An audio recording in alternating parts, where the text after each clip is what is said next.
नमस्कार दोस्तों, आप लोगों का स्वागत है पीसीएस हिंदी एकेडमी में। आज मैं आप लोगों को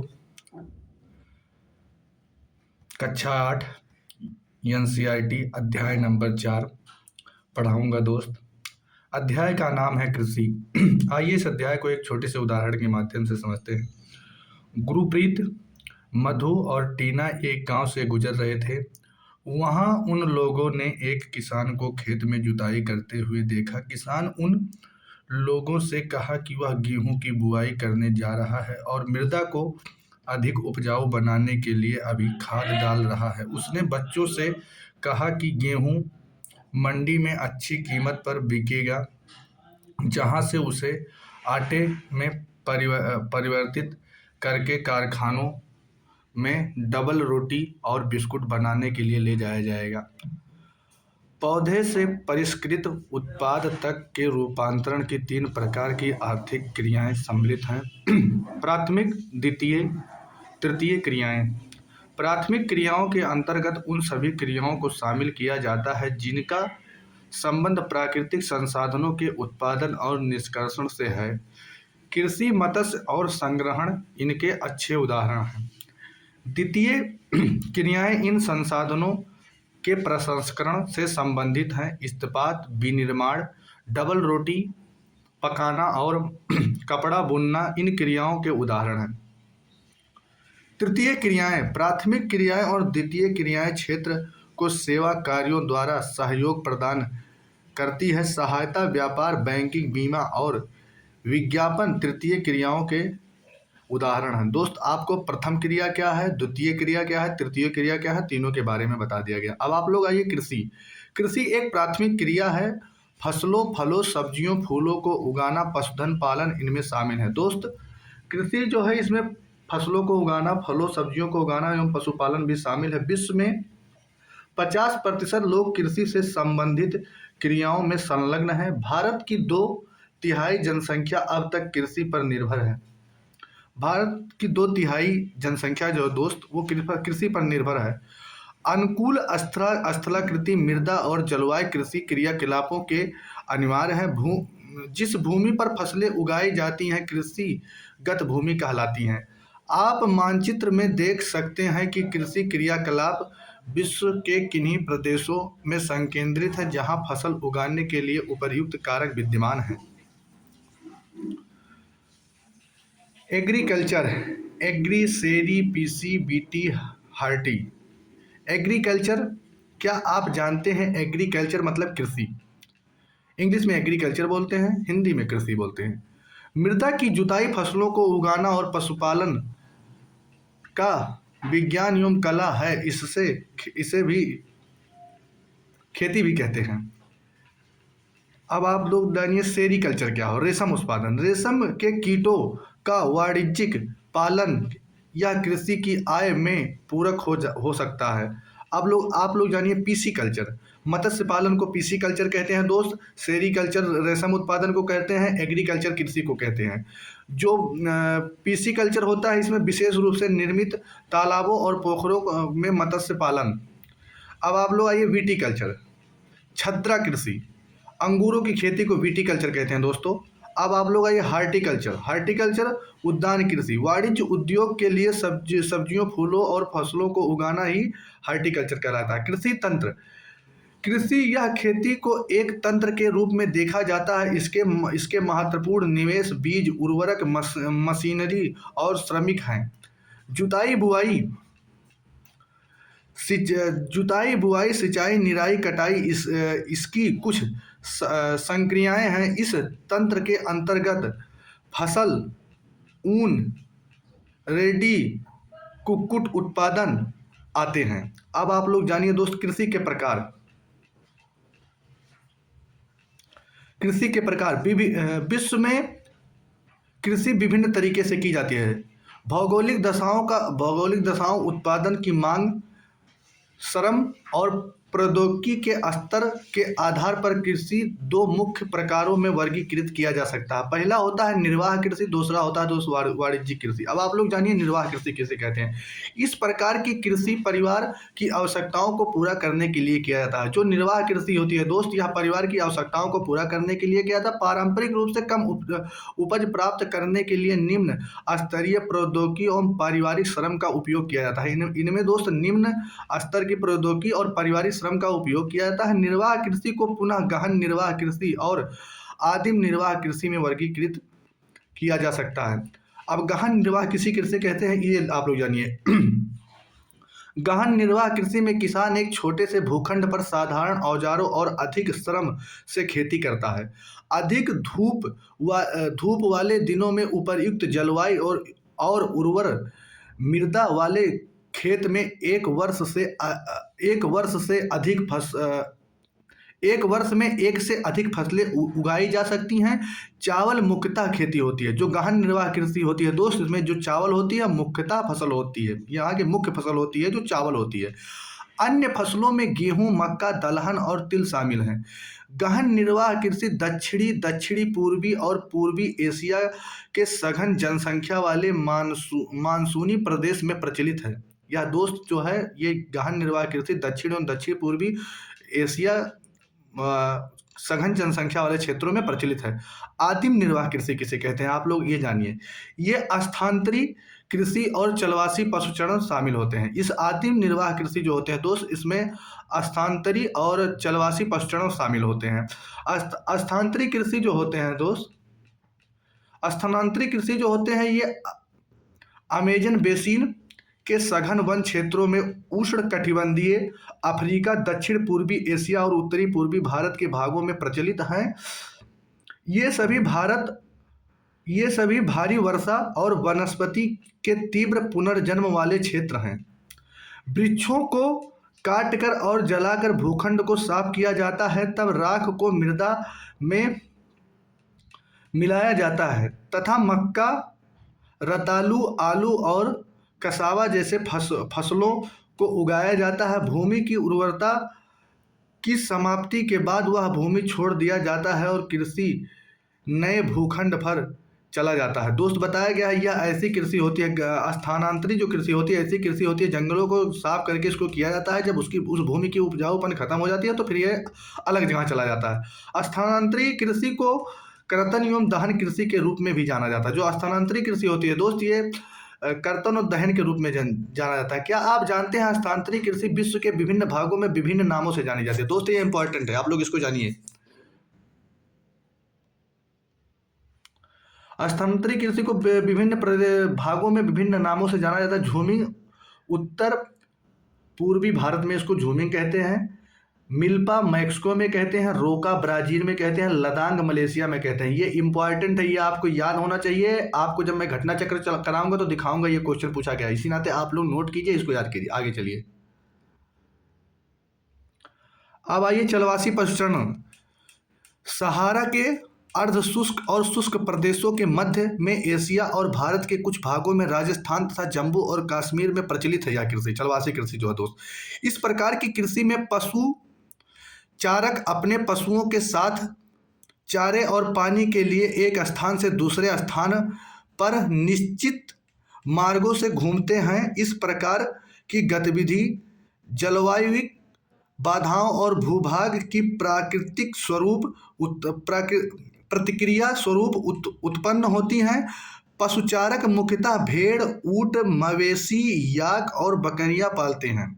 जो पशुचारक वाले होते हैं दोस्त, इसमें मुख्य जानते हैं कौन कौन से जानवर होते हैं। भेड़ होती है, ऊंट होते हैं, मवेशी होते हैं, याक होते हैं, बकरियां पालते हैं। पशुचारकों और उनके परिवारों के लिए दूध, मांस, ऊन, खाल एवं अन्य उत्पाद उपलब्ध करते हैं। अब आप लोग जानिए वाणिज्यिक कृषि। वाणिज्यिक कृषि में फसल उत्पादन और पशुपालन बाजार में विक्रय हेतु किया जाता है।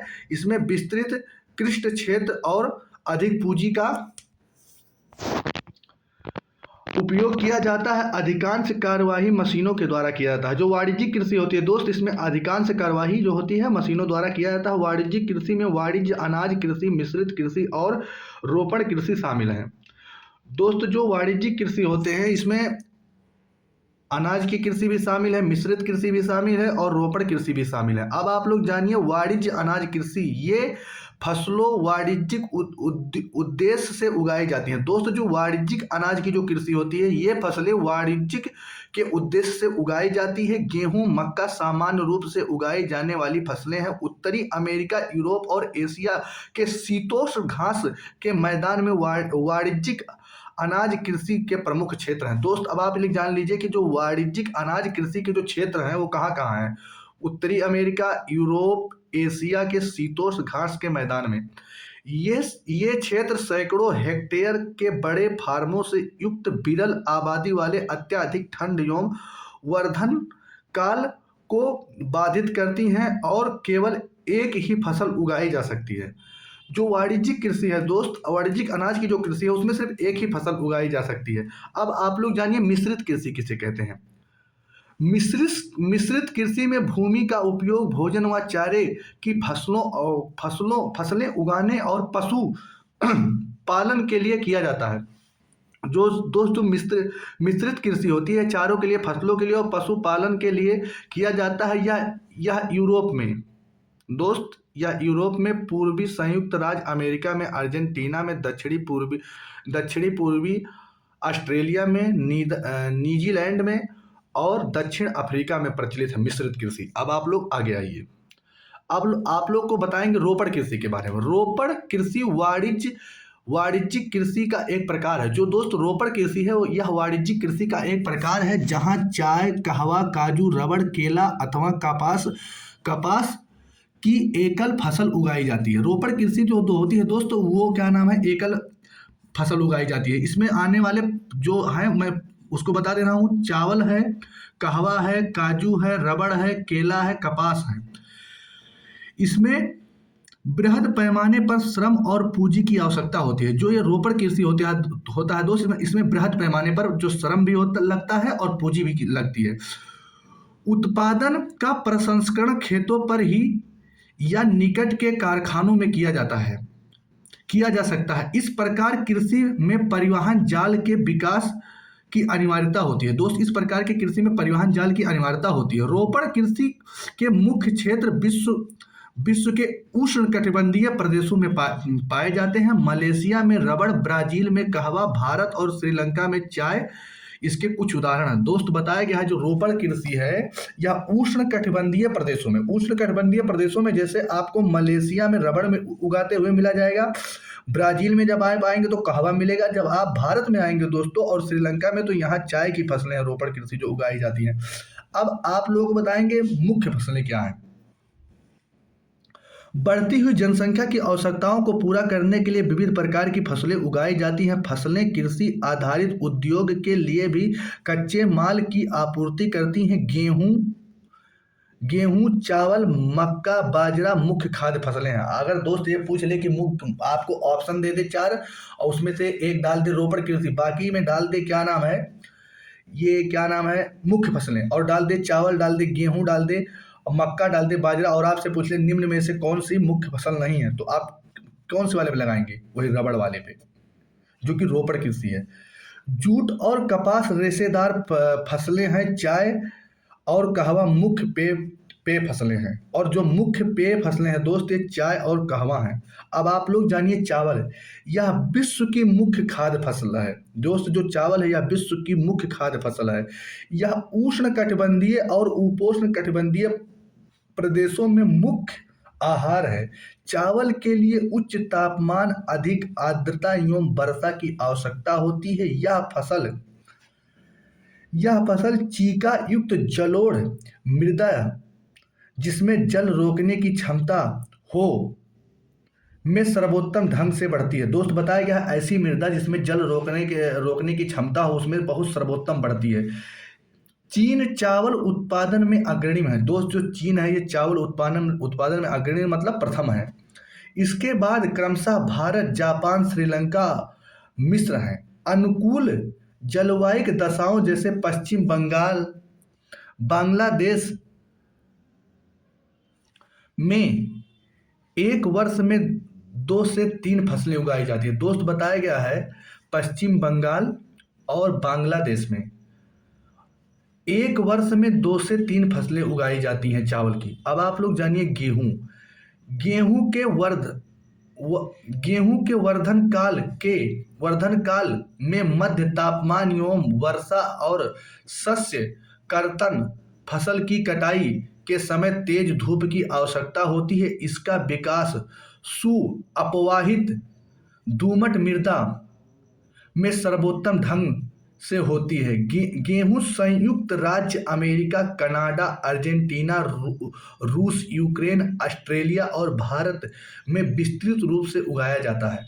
भारत में यह शीत ऋतु में उगाया जाता है। गेहूं जो दोस्त है, यह भारत में शीत ऋतु में, मतलब यह इस समय शीत ऋतु चल रहा है, इस समय में इसको उगाया मतलब लगाया जाता है।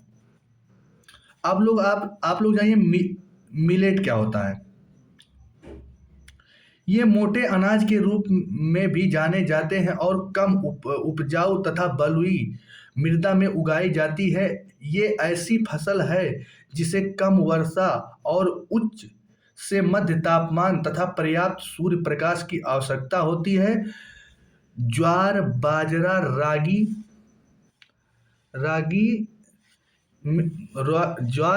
रागी भारत में उगाए जाते हैं। नाइजीरिया, चीन और नाइजर इसके अन्य उत्पादक देश हैं। अब आप लोगों को बताएंगे मक्का।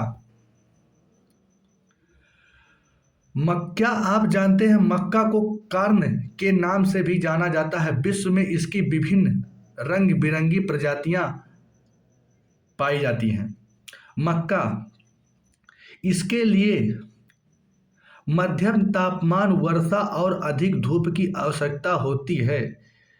इसे सुअपवाहित उपजाऊ मृदा की आवश्यकता होती है। मक्का उत्तर अमेरिका, ब्राजील, चीन, रूस, कनाडा, भारत और मैक्सिको में उगाई जाती है। अब आप लोग जानिए दोस्त कपास के बारे में। कपास, इसकी वृद्धि के लिए उच्च तापमान, हल्की वर्षा, 200 से 210 पाला रहित दिन और तेज चमकीली धूप की आवश्यकता होती है। यह काली जलोढ़ मृदा में सर्वोत्तम उगती है। चीन, संयुक्त राज्य अमेरिका, भारत, पाकिस्तान, ब्राजील और मिस्र कपास के अग्रणी उत्पादक हैं। यह सूती वस्त्र उद्योग के लिए महत्वपूर्ण कच्चा माल है। कपास है जो दोस्त, उसके बारे में बताया गया। अब आप लोगों को बताएंगे पटसन के बारे में। पटसन, इसको सुनहरा रेशा के रूप में भी जाना जाता है। यह जलोढ़ मृदा में अच्छे ढंग से विकसित होती है और इसे उच्च तापमान, भारी वर्षा और आर्द्र जलवायु की आवश्यकता होती है। यह फसल उष्णकटिबंधीय क्षेत्रों में उगाई जाती है। भारत और बांग्लादेश पटसन के उत्पादक में अग्रणी है। अब आप लोगों को बताएंगे दोस्त कॉफी के बारे में। इसके लिए गर्म एवं आर्द्र जलवायु और सुअपवाहित दोमट मृदा की आवश्यकता होती है। इस फसल की वृद्धि के लिए पर्वतीय ढाल अधिक उपयुक्त होते हैं। ब्राजील कॉफी का अग्रणी उत्पादक है। इसके पश्चात कोलंबिया और भारत है। अब आप लोगों को बताएंगे चाय के बारे में। चाय बागानों में उगाई जाने वाली पेय फसल है। इसकी कोमल पत्तियों की वृद्धि के लिए ठंडी जलवायु और वर्ष भर समवितरित उच्च वर्षा की आवश्यकता होती है। इसके लिए सुअपवाहित दोमट मृदा और मंद ढाल की आवश्यकता होती है। पत्तियों को चुनने के लिए अधिक संख्या में श्रमिकों की आवश्यकता होती है। अब आप लोगों को बताएंगे कृषि के विकास माने। कृषि का विकास का संबंध बढ़ती जनसंख्या की बढ़ती मांग को पूरा करने के लिए कृषि के उत्पादन को बढ़ाने की दिशा में किए जाने वाले प्रयास से है। यह कई तरीकों से प्राप्त किया जा सकता है, जैसे बोए गए क्षेत्र में विस्तार करके बोई जाने वाली फसलों की संख्या बढ़ाकर, सिंचाई सुविधाओं को सुधार करके, उर्वरकों और उच्च उपज देने वाली बीजों का प्रयोग द्वारा कृषि का मशीनीकरण भी कृषि के विकास का एक अन्य महत्वपूर्ण पहलू है। कृषि के विकास का चरम लक्ष्य खाद्य सुरक्षा को बढ़ाना है। दोस्त अब मैं आप लोगों को पूरा 2 लाइन में समझा दे रहा हूँ। जैसे इसमें कहने का मतलब है कि जो फसल का विकास है इसके लिए हमको अच्छी किस्मों वाली बीज मिलाना पड़ेगा, जुताई की अच्छी सुविधा होनी चाहिए, बुआई की भी अच्छी सुविधा होनी चाहिए। इन सब से हम कृषि का विकास कर सकते हैं, जिससे हमारी माँग के अनुसार जितने हमारी माँग रहेगी उस हिसाब से हमारा उत्पादन हो सकेगा। कृषि का विकास विश्व में विभिन्न भागों में विभिन्न गतिविधियों से हुआ है। अधिक जनसंख्या वाले विकासशील देश अधिकतर गहन कृषि करते हैं। जो अधिक विकासशील वाले जनसंख्या विकासशील देश होते हैं दोस्त, वो गहन कृषि करते हैं। जहाँ छोटी जोतों पर सामान्य जीविकोपार्जन के लिए फसलें उगाई जाती हैं, वहाँ बड़ी जोतों वाणिज्य कृषि के लिए अधिक उपयुक्त होती है, जैसे संयुक्त राज्य अमेरिका, कनाडा और ऑस्ट्रेलिया में। आओ हम दो फार्मों, एक भारत और दूसरा संयुक्त राज्य अमेरिका के वस्तुस्थित अध्ययनों की सहायता से विकासशील और विकसित देशों की कृषि के विषय में जानें। भारत का फार्म उत्तर प्रदेश के गाजीपुर जिले में आदिलाबाद आदिलाबाद एक छोटा सा गांव है। मुन्ना लाल इस गांव का एक छोटा सा किसान है, जिसके पास लगभग 1.5 हेक्टेयर, जिसको 1.5 हेक्टेयर बोल सकते हैं दोस्त, का फार्म है।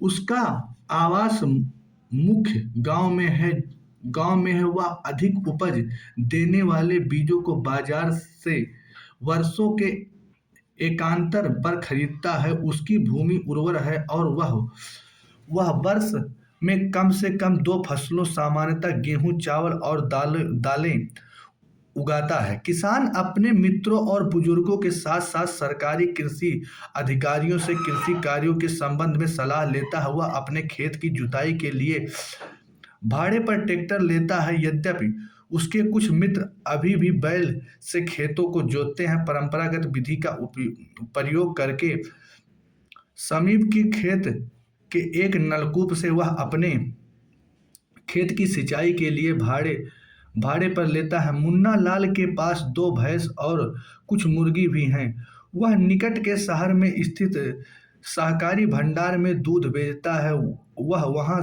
का एक सदस्य है। सहकारी समिति उसके जानवरों के चारे के प्रकार, पशु एवं स्वास्थ्य के सुरक्षात्मक उपायों और कृत्रिम गर्भाधान के संबंध में भी सलाह देती हैं। कृषि के विविध कार्यों में परिवार के सभी सदस्य उनकी सहायता करते हैं। कभी कभी वह बैंक या कृषि सहकारी समिति से बीजों की उच्च उपज वाली किस्मों और औजारों को खरीदने के लिए ऋण लेता है। वह अपने उत्पाद को निकट के शहर में स्थित मंडी में बेचता है। अधिकांश किसानों के पास भंडारण सुविधा की कमी होती है, इसीलिए वे बाजार के अनुकूल न होने पर भी अपने उत्पादों को बेचने के लिए विवश होते हैं। हाल के वर्षों में कुछ सरकार ने भंडारण सुविधा के विकास के लिए कुछ कदम उठाए हैं। संयुक्त राज्य अमेरिका का एक फार्म का औसत आकार भारतीय फार्म की तुलना में बहुत बड़ा होता है। संयुक्त राज्य अमेरिका में एक प्रारूपिक फार्म का आकार 250 हेक्टेयर होता है। किसान सामान्यतः फार्म में रहता है। मक्का, सोयाबीन, गेहूं, चुकंदर यहाँ उगाई जाने वाली कुछ महत्वपूर्ण फसलें हैं। संयुक्त राज्य अमेरिका के मध्य पश्चिम में स्थित आयोवा राज्य के एक किसान, जो होरन के पास 30 हेक्टेयर भूमि है, वह अपने खेत में मक्का तब उगाता है जब आवश्यक हो कि मृदा और जल संसाधन इस फसल की आवश्यकता को पूरा कर देंगे। फसल को नुकसान पहुंचाने वाली पीड़कों पर नियंत्रण के लिए पर्याप्त उपाय किए जाते हैं। समय समय पर वह मृदा के नमूनों को मृदा परीक्षण प्रयोगशाला में जांच के लिए भेजता है कि उसमें पर्याप्त पोषक हैं या नहीं। ये परिणाम जो होरन को वैज्ञानिक उर्वरक कार्यक्रम की योजना बनाने में मदद करते हैं। उसका कंप्यूटर उपग्रह से जुड़ा हुआ है जो उसे उसके खेत की यथार्थ तस्वीर देता है। रासायनिक उर्वरकों रासायनिक उर्वरकों और कीटनाशकों कीटनाशकों का आवश्यकता अनुसार प्रयोग करने में उसकी मदद करता है। वह ट्रैक्टरों, बीजों को बोने की मशीनों, समतलक संयुक्त हार्वेस्टर और थ्रेशर का उपयोग कृषि संबंधित विविध संक्रियाओं में करता है। अनाज अनाज स्वचालित अन्न भंडार में संचालित किए जाते हैं अथवा बाजार अभिकरणों, मार्केट एजेंसियों में भेजे जाते हैं। संयुक्त राज्य अमेरिका में किसान एक व्यवसाय की तरह काम करता है, न कि एक खेतिहर की तरह। दोस्त, मुझे उम्मीद है कि यह क्लास आप लोगों को अच्छे से समझ में आया होगा। ये अध्याय बहुत अच्छा था। आप लोगों को सभी कृषि के बारे में, खनिज के बारे में पता चल गया। अब मैं आप लोगों को पढ़ाऊंगा अगला अध्याय नंबर 5। मुझे उम्मीद है कि आप लोगों को समझ में आया होगा। यदि आप लोगों को समझ में आएगा तो मित्र इसको शेयर करो, अपने दोस्तों के पास पहुंचाओ और लाइक करो और सब्सक्राइब करना ना भूलो। मैं आप लोगों को 6 to 12 पूरी एनसीईआरटी पढ़ाऊंगा। उसके बाद सारे पीवाईक्यू कराऊंगा। मिलते हैं अगली क्लास में। तब तक के लिए नमस्कार, बाय बाय, टेक केयर, जय हिंद।